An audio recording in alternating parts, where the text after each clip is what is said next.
Deus vai lá e manda o Samuel ir na casa de Jessé ungir um dos filhos. E até chegar lá, o Samuel não sabe qual é, ele deduz.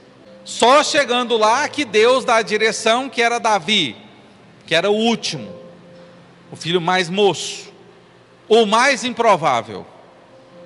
E ali a gente já aprende uma lição com Deus sobre esse aspecto. Às vezes eu penso que é uma coisa, e é normal eu pensar, que eu tenho que simplesmente entender? Que às vezes o meu pensamento não é o de Deus. Às vezes a minha intuição não é a verdade. Às vezes tudo que eu penso está dentro de uma probabilidade, daquilo que seria mais comum acontecer, o normal de acontecer. O Samuel estava nesse entendimento. Qual que é o normal? Ungir aqui o filho mais velho, o mais preparado, o guerreiro. Não era. Deus estava quebrando aquele paradigma naquele dia. Ungiu Davi. E aí o Samuel unge, ora e vai embora. E fica lá o Davi ungido, mas sem nenhum tipo de direção, sem nenhum tipo de instrução. A Bíblia diz que o Samuel ungiu e foi embora. Não sentou, não atendeu, não direcionou. Mas a Bíblia diz que a partir daquele dia, o Espírito de Deus se apossou de Davi. O que eu quero que você entenda? A unção sobre Davi ali naquele dia era um potencial, mas não tinha nada definido. Mas a unção é um potencial, não quer dizer que é determinante para alguma coisa.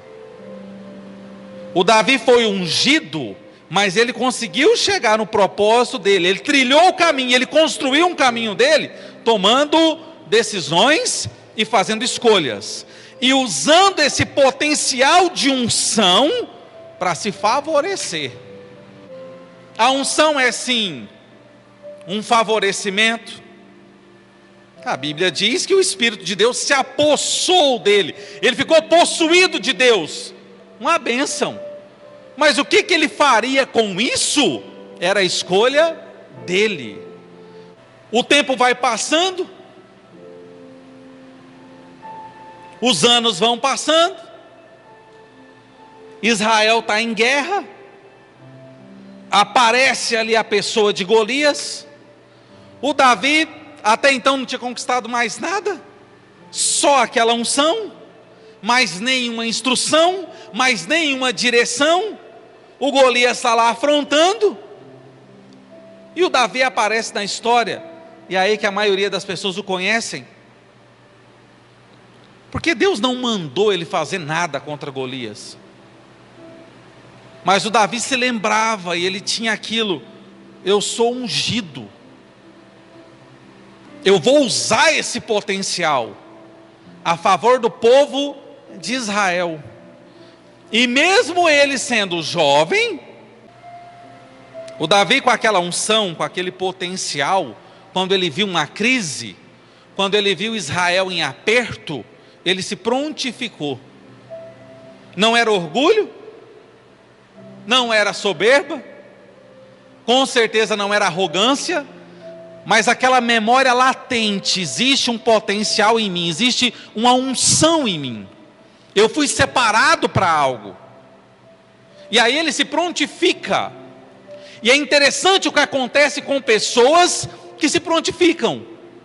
O mundo tenta de todas as maneiras dissuadi-las, fazê-las mudarem de opinião. Aqui Davi está dialogando com o rei, não é com qualquer pessoa. Quando o rei fica sabendo que alguém quer enfrentar Golias, ele quer conhecer, então ele chama e fala: o que você quer? Eu acho interessante o conselho que ele dá, vindo da pessoa que ele era. Ele fala: olha, não desfaleça o coração de ninguém por causa de um homem.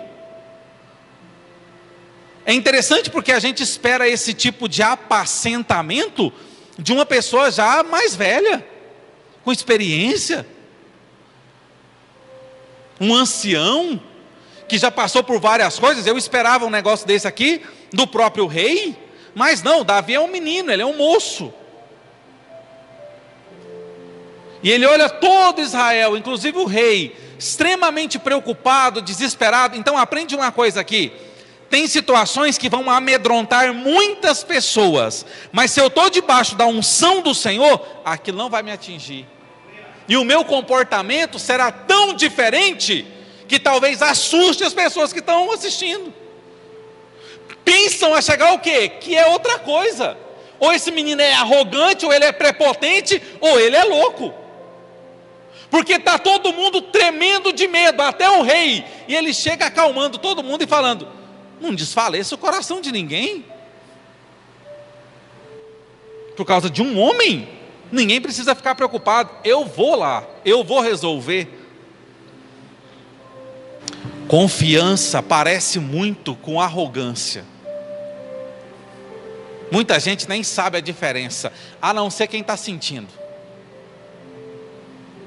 Os irmãos de Davi, quando viram aquilo, queriam matá-lo. O próprio irmão falou: eu conheço a arrogância do seu coração. Só que não havia arrogância, havia confiança, por uma unção estabelecida. Davi estava construindo o seu caminho, construindo a sua história. Então é normal ter embates durante a jornada.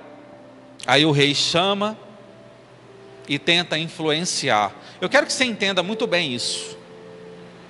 Uma coisa é um Zé Ninguém falar com a gente a respeito de algo. Outra coisa é alguém que a gente respeita. Posição faz isso. Posição gera influência. Era o rei. O rei estava falando: Davi, você não vai. Você é moço, você é jovem, você é menino. E ele não, ele é homem de guerra desde o seu nascimento, desde a sua mocidade. Você não vai. Quando Saul viu que não conseguiria mudar Davi de ideia, olha o tanto que o mundo é estratégico. O mundo é muito estratégico.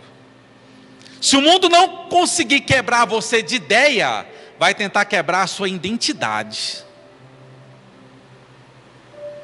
Tá, já que você vai do meu jeito. E aí vestiu Davi da sua própria armadura. E se tem uma coisa que o mundo espiritual respeita, chama-se autenticidade. É quando a pessoa sabe quem é. E não importa se é simples, se é pobre, se é maluco, tem que ser o que é, aquilo que Deus criou. A Bíblia diz que o Davi até se veste, e até se cinge com a espada, e até dá uma caminhada, mas aí ele entende: não, isso aqui não é para mim. É muito legal quando alguém se conhece, ainda mais hoje, onde você contempla um mundo de pessoas querendo ser assim, todos iguais. Já viu como é que é hoje? A massa, todo mundo quer a mesma coisa. Nossa, eu quero esse sapato. Por quê? Porque está todo mundo usando. É porque está todo mundo usando que eu não quero. Sempre penso isso, gente, que legal seria aparecer na multidão, na frente dos irmãos, na frente do exército, usando a armadura do rei. Mas o Davi não era assim, ele era autêntico. Não, isso aqui não é para mim. Eu nem consigo me mover com isso aqui.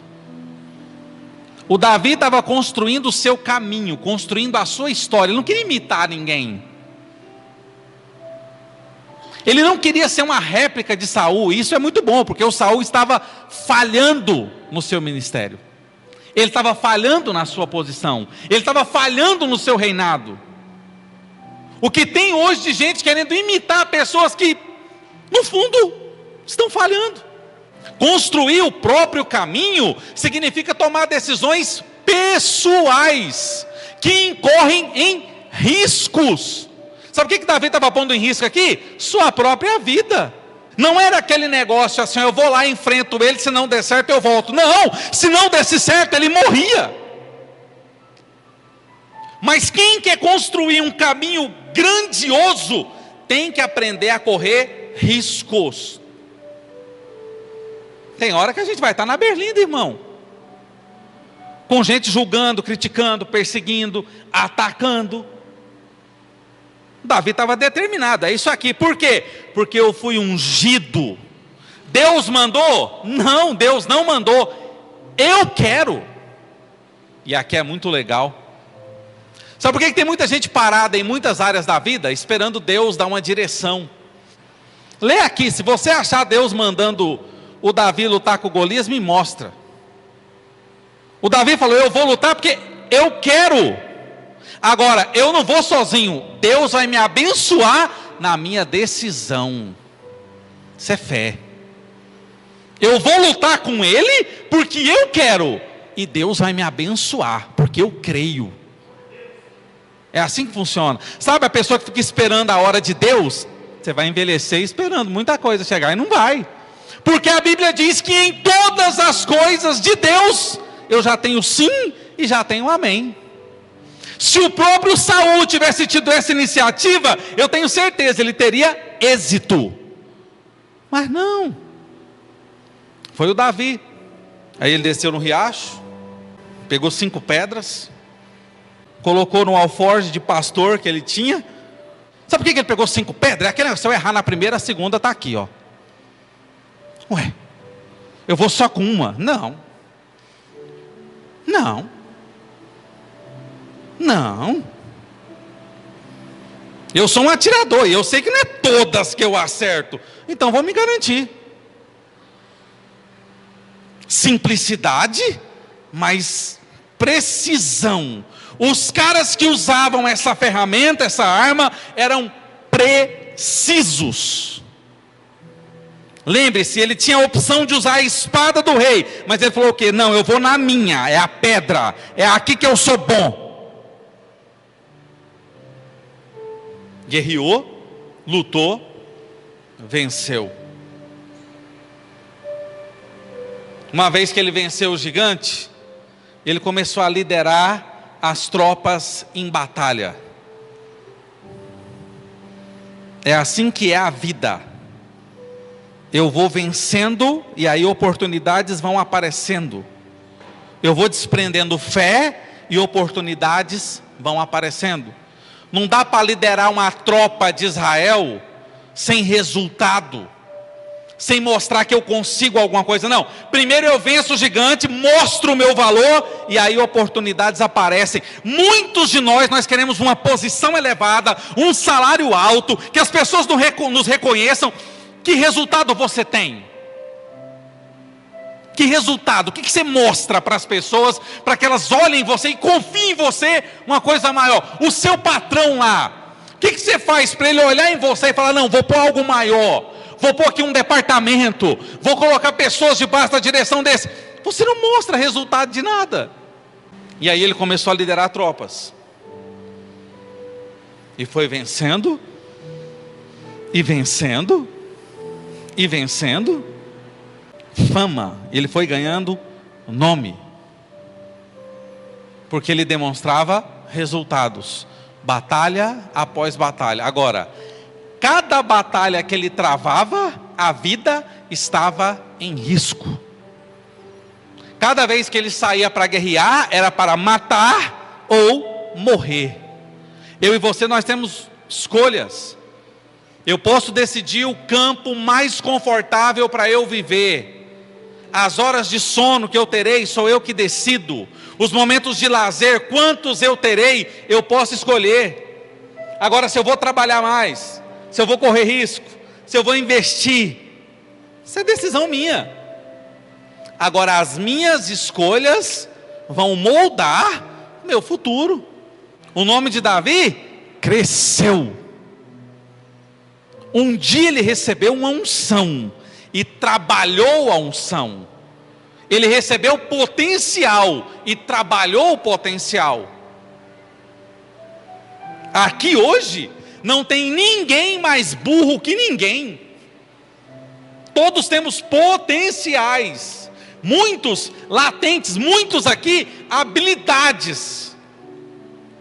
Como é que você trabalha isso na sua vida? Hoje é uma oportunidade de passar por esse caminho pensando nisso. Eu quero construir para mim uma história, eu vou construir para mim um legado. Estou construindo, debaixo de trabalho, escolhas, decisões, dor, sofrimento, suor, sangue, lágrimas, eu estou construindo. Outros aqui podem ser levados a essa reflexão. Deixei de fazer por mim faz tempo, só estou vivendo. Um dia após o outro, sem propósito, sem estratégia, sem planejamento, sem ambição. Só vou vivendo. E eu vou te falar aqui, é triste demais viver assim. Pastor, a vida judiou demais de mim, é por isso que hoje eu perdi a ambição, perdi vontade, não quero mais nada. Hoje, pastor, só quero ficar em paz. Paz eu quero é depois que morrer. Enquanto eu estiver vivo é guerra, irmão, guerra. Paz é depois que morrer, e vivo, guerra.